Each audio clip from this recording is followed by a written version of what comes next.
पद्मा को मारने के लिए रानी मौजूमदार पहुंच चुकी है और अब पद्मा की लाश बनाकर एडवोकेट अंजलि अवस्थी के घर पर भिजवाई जाएगी। लेकिन हम सभी जानते हैं कि एडवोकेट अंजलि अवस्थी पद्मा को बचाने के लिए अपनी जी जान लगा देगी, लेकिन क्या पद्मा को बचा पाएगी? यही सबसे बड़ा सवाल सभी फैंस के दिलों में आता है। लेकिन अगर हम बात करें युवराज सिंह ठाकुर की, जो कि महक के ऊपर भी बहुत सारे जुल्म कर रहा है, महक के ऊपर हाथ उठा रहा है, महक से ठाकुर परिवार के झाड़ू पोछे करवा रहा है, इनफैक्ट महक से बर्तन भी धुलवा रहा है। और चलो यह सब चीजें तो ठीक है, महक को करना ही चाहिए, लेकिन युवराज सिंह ठाकुर के डायरेक्ट कनेक्शन है रानी मौजूमदार से। यानी युवराज सिंह ठाकुर और रानी मौजूमदार अंडरवर्ल्ड के सबसे बड़े चैंपियन है। पंकज सर एक गुंडे को पकड़ते हैं जहाँ पर पंकज सर उसकी धुलाई कर रहे होते हैं। तभी अंजलि पंकज सर को फोन करके कहती है कि रानी मौजूमदार, जो कि 21 साल पहले गिनी अवस्थी हुआ करती थी, लेकिन अब वह रानी मौजूमदार के गेटअप में लोगों की तस्करी करती है, लोगों को मारती है, धमकाती है, लोगों को ट्रेड करती है और भी कई सारे इलीगल काम करके पैसे कमाती है। युवराज सिंह ठाकुर को यह सारी ही बातों के बारे में पता चल जाता है, जिसके बाद युवराज सिंह ठाकुर कुछ ऐसा करता है जिसे जानकर हम सभी के होश उड़ जाते हैं। तो आखिर पूरी कहानी क्या है, आइए जानते हैं आज के एपिसोड में।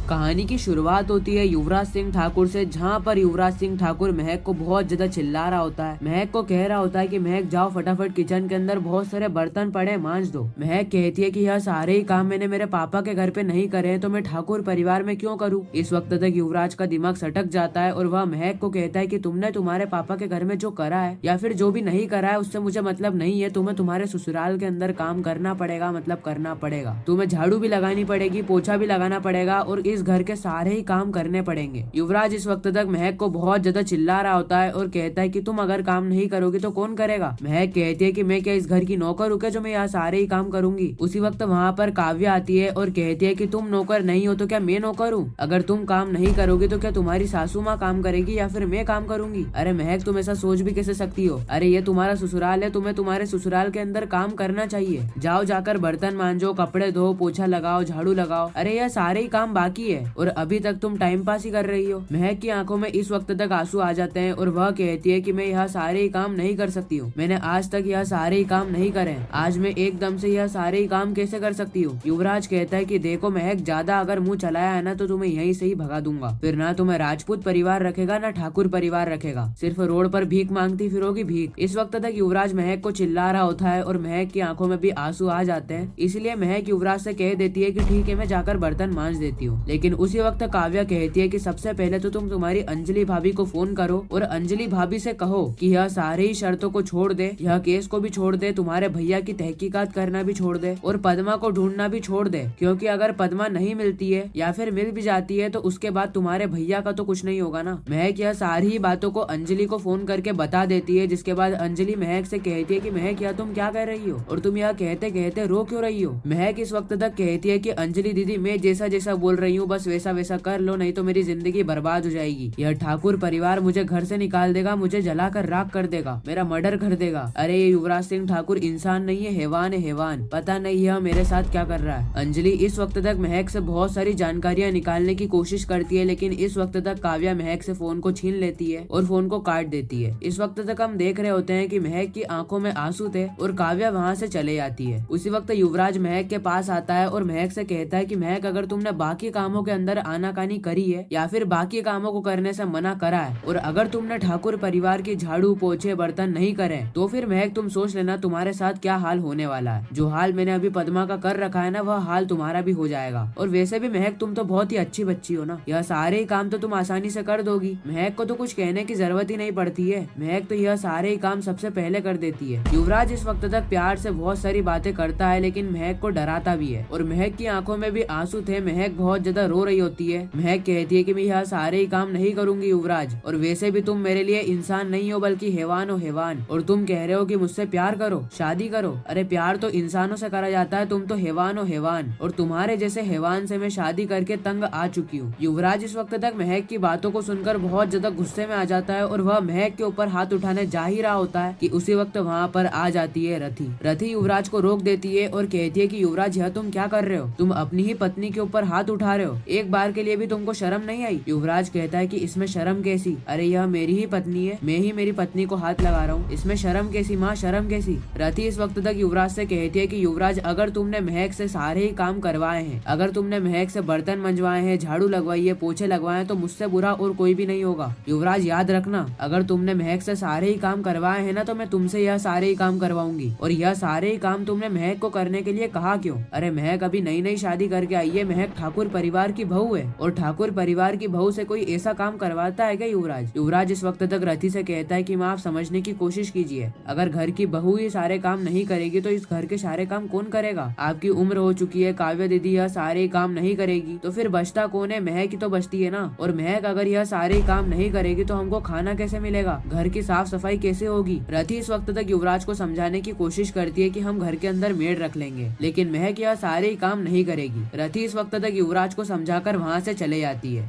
इस और अगर हम युवराज को देखें तो युवराज मन ही मन में कहता है कि माँ अभी आप सारी ही बातों को समझ नहीं पा रही हो। माँ अगर आपने एक बार पूरे ही प्लान को समझ लिया ना, तो आप मेरे पास आगे आकर कहोगी कि वाह युवराज वाह, अरे तू ऐसी चाल चल रहा था तो मुझे पहले ही बता देता, मैं भी तेरे प्लान में साथ दे देती। लेकिन माँ मैं अभी आपको सारी ही बातें नहीं बता सकता हूँ, क्योंकि कुछ रूल होते हैं जो कि गेम के अंदर नहीं बताए जाते हैं, और मैं उस गेम का रेफरी हूँ। रेफरी मैं बस खड़े होकर सीटी बजा रहा हूँ और बाकी सब लोग काम कर रहे हैं। इस वक्त तक युवराज मन ही मन में बहुत ज्यादा खुश हो जाता है। इस और हम देखते हैं पद्मा को, जहाँ पर पद्मा एक सुनसान जगह पर एक कमरे के अंदर बंद होती है। पद्मा के साथ साथ वहाँ पर बहुत सारी लड़कियां बंद होती है, लेकिन पद्मा इस वक्त तक भगवान से प्रार्थना कर रही होती है, भगवान मुझे यहाँ से जल्दी बाहर निकाल दो, जल्द ही मुझे यहाँ से बाहर निकाल कर बचा लो, क्योंकि अगर मैं यहाँ से बाहर नहीं निकली तो अंजलि दीदी कली की शादी वेद से करवा देगी, जो कि पूरी तरीके से गलत है। वेद और कली की शादी हुई ही नहीं थी। इकलौती लड़की आरती की जिंदगी खराब हो जाएगी। मैंने अपनी जिंदगी तो बर्बाद कर ली है, लेकिन मैं आरती की जिंदगी बर्बाद नहीं करना चाहती हूँ। अंजलि दीदी ने मुझे बचाया था, लेकिन आज जब अंजलि दीदी को मेरी जरूरत है तो मैं अंजलि दीदी के लिए कुछ भी नहीं कर पा रही हूँ। हे भगवान मुझे कोई रास्ता दिखाओ, मुझे यहाँ से बाहर निकालो, क्योंकि अगर मैं यहाँ से बाहर नहीं निकले ना तो मुझे 100% पता है कि अंजलि दीदी कली की शादी वेद से करवा देगी, और अगर कली की शादी वेद से हो गई ना तो मुझे बहुत ज्यादा बुरा लगेगा। मैं अपने आप को कभी भी माफ नहीं कर पाऊंगी, और आरती की जिंदगी भी पूरी तरीके से खराब हो जाएगी। इस वक्त तक हम देखते हैं कि पद्मा बहुत ही ज्यादा रो रही होती है। उसी वक्त वहाँ पर एक आदमी आता है और वह पद्मा से कहता है कि ए लड़की तू रो क्यों रही है? यहाँ पर बाकी लोग रो रहे हैं क्या? अरे तू भी हंस, तेको तो बेचा जा रहा है, तेरी नीलामी होगी नीलामी, तेको सुंदर तरीके से तैयार होकर बेचा जाएगा, और फिर तू भी गली गली जाकर भीख मांगेगी, लोगों के घर के आगे कटोरा लेकर बैठ जाएगी। पद्मा भी इस वक्त तक रोते रोते कहती है कि आप मुझसे यह सारे ही काम करवा लेना, लेकिन बस एक बार मुझे यहाँ से बाहर जाने दीजिए, एक बार मुझे अपना काम करने दीजिए, उसके बाद आपको मुझसे जो करवाना है आप मुझसे वो करवाइएगा। उसी वक्त वहाँ पर इनकी गैंग की लीडर आ जाती है, जो की होती है रानी, और यह रानी को देखकर पद्मा के होश उड़ जाते हैं, क्योंकि पद्मा जब इस रानी को देखती है तो पद्मा को याद आ जाती है 21 साल पुरानी गिनी, जो कि एक समय पर अभय सिंह राजपूत की पत्नी हुआ करती थी। लेकिन आज अगर गिनी की बात करें तो गिनी बहुत बड़ी गैंग की लीडर है। गिनी स्मगलिंग करती है, रेड करती है और बड़े बड़े इलीगल काम करती है, और यही इलीगल काम करके गिनी लाखों रुपए दिन का बनाती है। और यह सारी चीजें देखने के बाद पद्मा के होश उड़ जाते हैं, पद्मा को चक्कर आने लगते हैं, और यह सभी चीजें देखने के बाद पद्मा गिनी के पास आती है, गिनी के पैरों में गिर जाती है और कहती है कि गिनी दीदी आप मुझे बचा लीजिए, अरे आरती की शादी होने वाली है और मेरे को अंजलि दीदी को सारी सच्चाई बतानी है। लेकिन गिनी इस वक्त तक पद्मा की बातों को नहीं मानती है, और वह पद्मा को कहती है कि पद्मा तेरी लाश मिलेगी, लाश। अरे अब मैं ना राजपूत परिवार की गुलाम हूँ, ना ठाकुर परिवार की, और ना ही अवस्थी परिवार की। मेरे को ठाकुर परिवार का सबसे बड़ा दुश्मन बना दिया गया था, और अब मैं ठाकुर परिवार का सर्वनाश करूंगी, अवस्थी परिवार का सर्वनाश करूंगी, और अंजलि अवस्थी को जान से मारने की कोशिश करूंगी। अरे एक समय पर मेरे ऊपर कितने ज्यादा जुल्म हो रहे थे वह तो तुम्हें भी पता है, लेकिन वह सारे ही जुल्म मैं आज इन सभी लोगों के ऊपर करूंगी, ताकि इन लोगों को भी पता चल सके कि यह लोग मेरे साथ क्या कर रहे थे या फिर क्या कर सकते थे। और पद्मा यह सारे ही जुल्म तेरे ऊपर भी हो रहे हैं, लेकिन पद्मा तू जिस गिनी की बात कर रही है ना, वह गिनी 21 साल पहले ही मर चुकी है। यह जो तेरे सामने खड़ी है इसका नाम है रानी, और अब मेरा समय आ चुका है जब मैं अवस्थी परिवार और राजपूत परिवार का सर्वनाश करूं। खैर इसी के साथ यह एपिसोड भी यहीं पर ही खत्म हो जाता है। बाकी मैं मिलता हूँ किसी नेक्स्ट इंटरेस्टिंग वीडियो में किसी नए रिकैप के साथ। जब तक के लिए गुड बाय।